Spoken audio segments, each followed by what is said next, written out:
Welcome to the Glitch Blog. Imagine a 15-year-old locked in his bedroom, not playing video games, but dismantling government networks and NASA servers.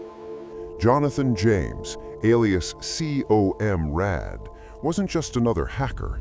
He was a prodigy whose groundbreaking exploits earned him a place in history as the first juvenile incarcerated for cybercrime. Yet his story unfolds into a much darker, more complex narrative, exposing the thin line between curiosity and catastrophe, and the profound, tragic cost of a digital life under constant scrutiny. Part 1. The Ghost in the Machine. In the late 90s, the internet was a wild frontier, and Jonathan James was one of its youngest, most audacious explorers. From his unassuming Miami bedroom, Jonathan began to map the digital landscape with an almost preternatural intuition. At just 15, under the alias Comrade, his first targets were not for malice, but for the sheer intellectual challenge. He infiltrated Bell South's internal network, effortlessly bypassing its defenses.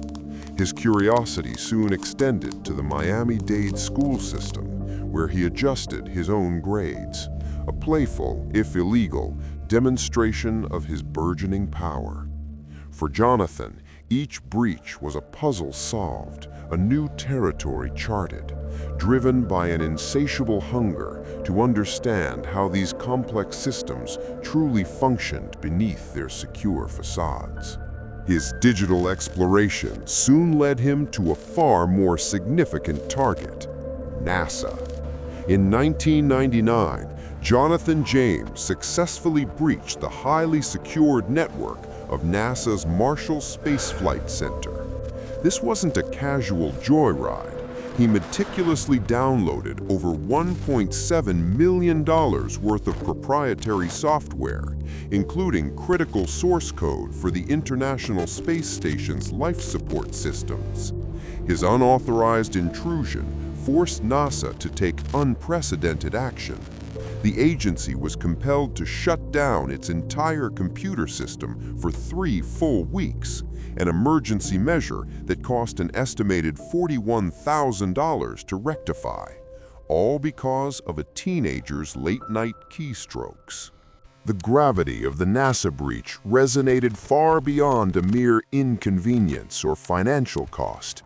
It exposed a profound vulnerability in national security infrastructure, demonstrating that even the most sensitive government networks were not impervious to a determined, brilliant mind.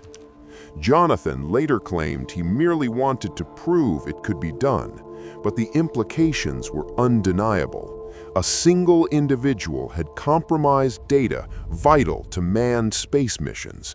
This unprecedented access served as a stark, chilling preview of future cyber warfare, laying bare how easily critical systems could be threatened by unseen digital adversaries operating from the shadows of their own homes.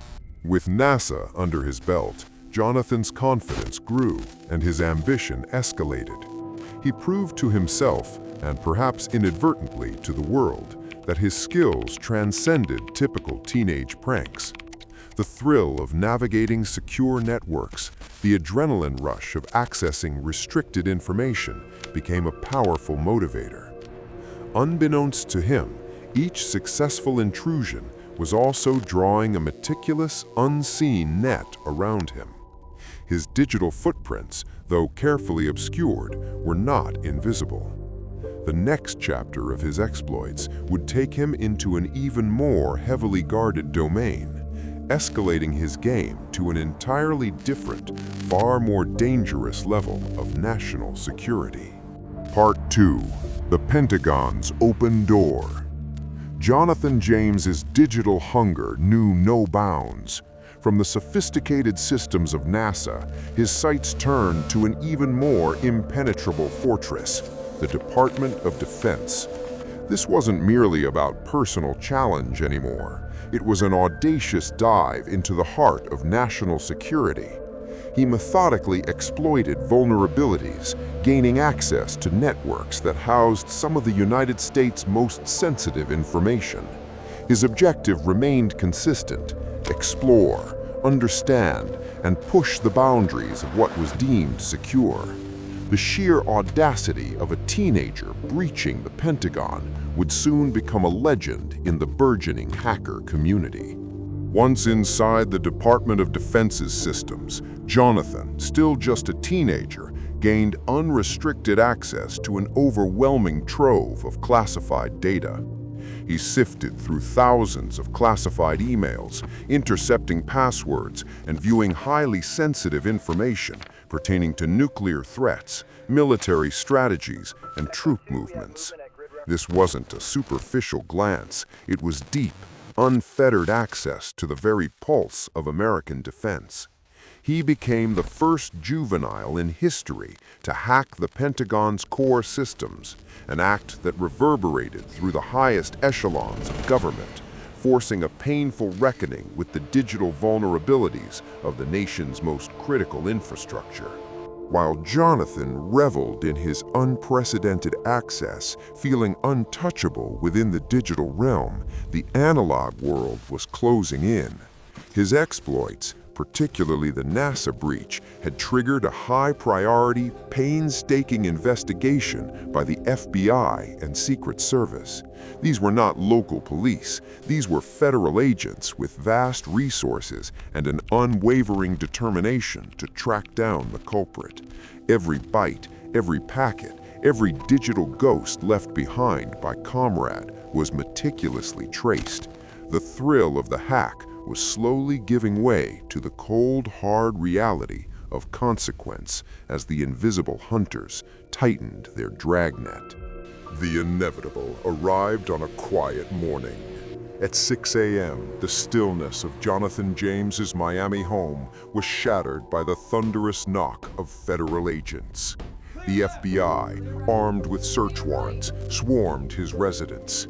The bedroom, once a sanctuary of digital exploration, became a crime scene. Computers were seized, documents collected, and the 16-year-old boy, alias C.O. Comrade, was taken into custody. It was a stark, brutal end to his burgeoning hacking career, transforming him from an anonymous digital phantom into a very public face of cybercrime, a harsh reality for a mind that simply wanted to explore. Jonathan James's arrest marked a turning point in legal history. He became the first juvenile in the United States to be incarcerated for cybercrime. His sentence, 6 months in a juvenile detention center, was accompanied by a stringent probation that included a lifetime ban from owning or even touching a computer. For a prodigy whose identity was intrinsically linked to the digital world, this was a crippling blow. His freedom, his future, and his very connection to the tools that defined his genius were severed. The weight of his actions and the unprecedented legal response would cast a long, dark shadow over the rest of his young life, setting the stage for an even greater tragedy. Part 3. The Tragic Echo. After his incarceration and the draconian ban from computers, Jonathan James attempted to rebuild his life, disconnected from the digital world that had once defined him. He was out of the game, living clean, a ghost of his former self. But the shadows of his past and the lingering paranoia of law enforcement proved impossible to escape.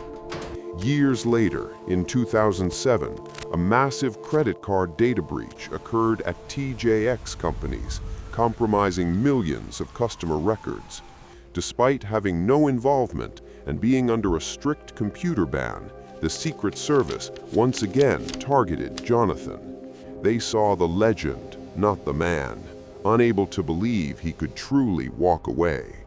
The relentless pressure, the constant suspicion, and the re-emergence of federal scrutiny for a crime he genuinely did not commit proved to be an unbearable burden. Jonathan James, broken by a justice system that he felt had already condemned him beyond rehabilitation, reached his breaking point. On May 18, 2008, at the age of 24, he took his own life. In his suicide note, he explicitly stated his belief that he was being pursued for crimes he didn't commit and that he had lost all faith in the system. Jonathan James's story remains a haunting tale of genius, youthful misdirection, and the devastating long-term consequences of unforgiving digital scrutiny. A stark reminder that even a prodigy can be consumed by the very networks they once conquered. End of log.